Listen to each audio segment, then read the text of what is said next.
Hello friends, Radhe Radhe, good morning. आज एक कहानी बताऊंगी। एक महिला अपने परिवार के लिए रोज़ाना भोजन बनाती थी। साथ ही वह एक रोटी उसके घर से होकर गुजरने वाली किसी भी ज़रूरतमंद भूखे व्यक्ति के लिए बनाती थी। उस रोटी को वह अपने घर की खिड़की के सहारे रख देती थी। यह एक कहानी है एक रोटी जिसे कोई भी ले सकता था। एक कुबड़ा भिखारी रोज़ उस रोटी को उठा ले जाता था और धन्यवाद देने के बजाय आगे बढ़ता हुआ कुछ बड़बड़ाता, जी जो तुम बुरा करोगे वह तुम्हारे साथ रहेगा, ऐसे कुछ बड़बड़ाता था। और जो तुम अच्छा करोगे वह तुम तक लौट के आएगा। दिन बीतते गए, यह सब इसी तरह चलता रहा। रोज़ कुबड़ा भिखारी आता, रोटी ले जाता और उन्हीं शब्दों को बड़बड़ाता हुआ आगे निकल जाता कि अगर तुम किसी का अच्छा करो तुम्हारे साथ अच्छा होगा, बुरा करोगे बुरा होगा। उस भिखारी की हरकत से महिला को अब गुस्सा आने लगा था। वह मन ही मन भिखारी को कोसने लगी, कितना निर्लज्ज है, रोज़ रोटी ले जाता है लेकिन आज तक एक शब्द धन्यवाद का नहीं बोला। उल्टा पता नहीं क्या बड़बड़ाता हुआ चला जाता है। ना जाने इसका क्या मतलब होगा। सीधी सी बात है, क्या मतलब होगा। गरीब बंदा हमेशा वैसे दुआएं ही देता है, कोई ही होगा जो बद्दुआ देता है। एक दिन कुबड़े भिखारी के बड़बड़ाने से क्रोधित होकर महिला ने निर्णय लिया कि कुछ भी करके इस भिखारी से पीछा छुड़ाकर रहूँगी।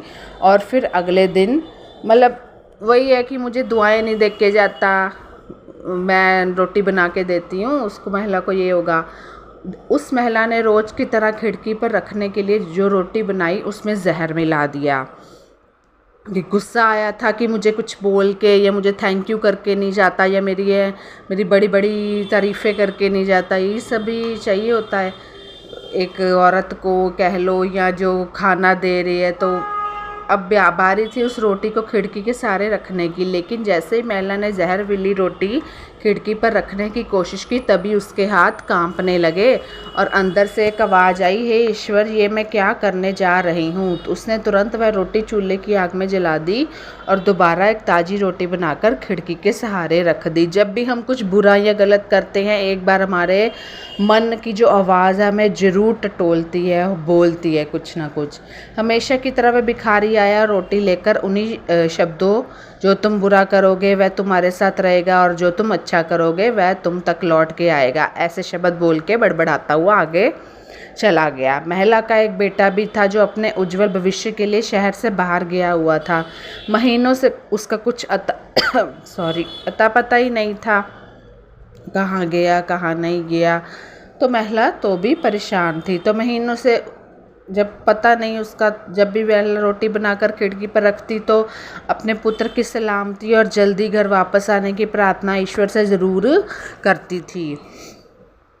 तो इस तरह रोज़ रोटी बनाती, कभी न कभी दुआ तो हर की लगी जाती है। ठीक उसी शाम महिला के घर के दरवाजे पर किसी की दस्तक होती है। तो दरवाज़ा खोलने पर वह महिला सन्न रह जाती है, क्योंकि महीनों से जिस बेटे का कोई पता ठिकाना नहीं था, उसका बेटा वो घर आ जाता है।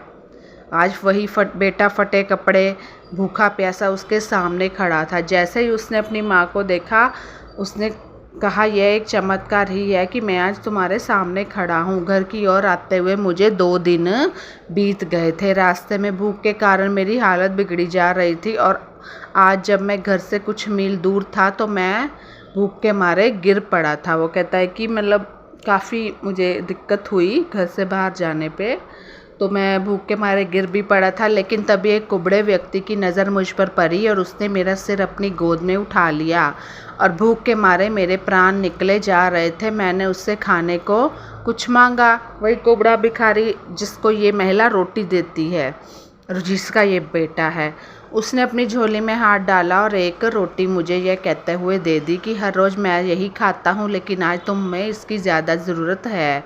कि उसके बेटे को भिखारी मिल गया होगा ना रास्ते में, क्योंकि वो घर आता था, गिर गया उसका बेटा। तो ये लो। तो भिखारी उसको कहता है, ये लो, अपनी भूख को तृप्त करो। जैसे ही माँ ने अपने बेटे की यह बात सुनी, माँ के चेहरे का रंग उड़ गया, क्योंकि उसके मन में वही सुबह की घटना घूमने लगी।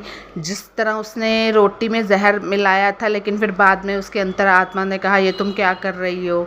कि कैसे उसने उस कुबड़े के लिए रोटी में जहर मिलाया था। अगर उसने वह रोटी चूल्हे की आग में जलाकर नष्ट ना की होती और फिर वही रोटी उसका बेटा खा लेता, क्योंकि जिसके नसीब में मौत है ही नहीं, तो कैसे ले पाएगा मौत। तो आज इसका परिणाम होता बेटे की मौत। अब वह महिला उस कुबड़े भिखारी के शब्दों का मतलब बिल्कुल स्पष्ट समझ चुकी थी कि जो तुम बुरा करोगे वह तुम्हारे साथ रहेगा और जो तुम अच्छा करोगे वह तुम्हें लौट कर मिलेगा।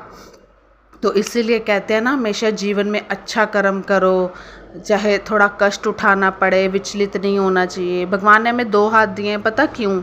एक में अपने सही कर्म, पुण्य कर्म, और दूसरे में अपने जो पाप के कर्म है, वो भी हमें पता होता है हम क्यों गलत कर रहे हैं, ये लिखे जाते हैं। इसलिए धन्यवाद। कैसे लगे आपको मेरी story? Please comment, like and share. Bye bye, take care.